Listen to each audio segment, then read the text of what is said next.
जी तो मैडम, आप मुद्दे पर आइए।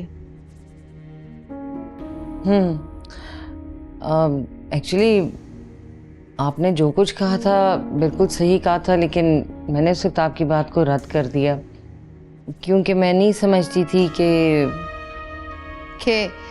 खुल्द आपका और नूर बहादुर साहब का रिश्ता तुड़वाना चाहती है। मैं समझती थी कि वो निकाह डिक्लेयर करने का इसरार इसलिए कर रही है कि वो मुझे नूर बहादुर के घर में देखना चाहती है, मगर मेरी सोच गलत थी। वो तो नूर बहादुर को मेरी ज़िंदगी में बर्दाश्त ही नहीं कर सकती। मैंने कहा था ना कि बेटा हो या बेटी, माँ का दूसरा शौहर बर्दाश्त नहीं कर सकती। एनीवे, आप फरमाइए कि आप मुझसे क्या चाहती हैं। वही जो आप एक औरत होने के नाते दूसरी औरत की हमदर्दी में हेल्प करना चाहती थी। लेकिन उस दूसरी औरत ने तो मुझे इज्जत तक नहीं दी, बल्कि अपना फोन नंबर तक देने के काबिल नहीं समझा। इनफैक्ट नूर बहादुर और खुल्द के सामने मेरी इज्जत और गिरा दी। Actually I am really sorry. मैं उससे आप पे एतबार नहीं कर रही थी, लेकिन अब तो कर रही हूँ ना। लेकिन अब मैं हमदर्दी नहीं करूंगी।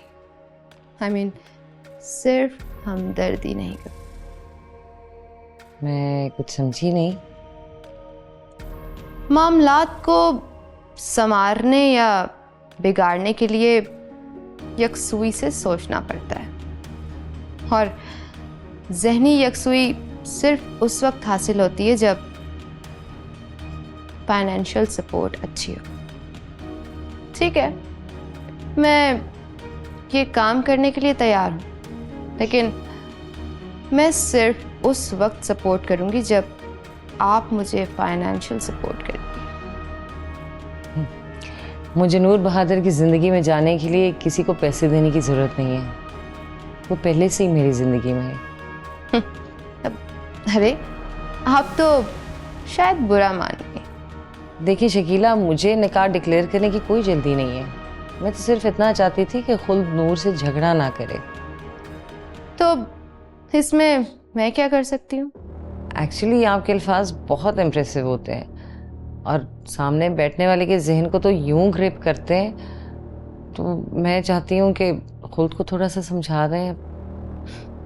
और अगर मैं समझाऊं और ये कोशिश करूं कि आप नूर बहादुर साहब के घर के अंदर चली जाएं और उनकी बीवी कहलाएं, तो देखिए, आप खुल्द की फ्रेंड हैं और खुल्द की फ्रेंड होने के नाते आप भी मेरी बेटियों जैसी हुई। तो ये सौदाबाजी करने की बजाय अगर आप बेटियों जैसी मुझसे फाइनेंशियल हेल्प मांगे तो शायद मुझे बहुत अच्छा लगेगा। बेटी?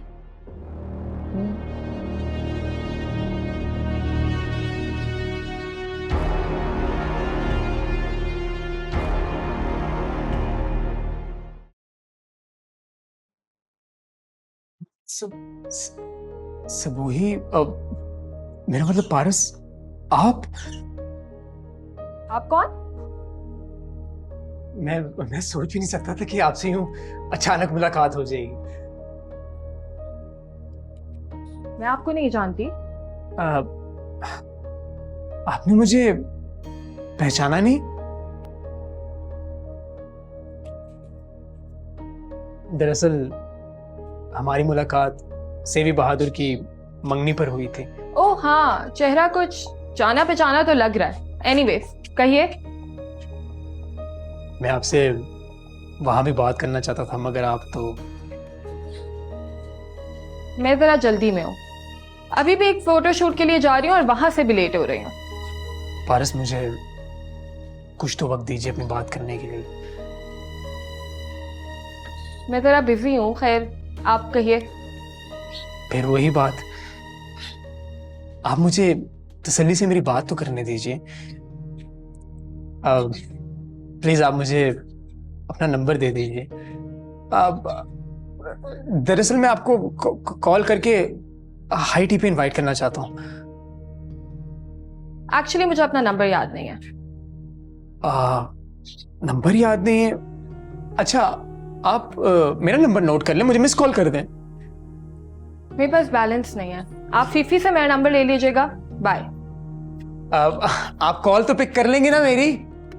अब शकील नाम है मेरा, सबूही मेरा मतलब पारस।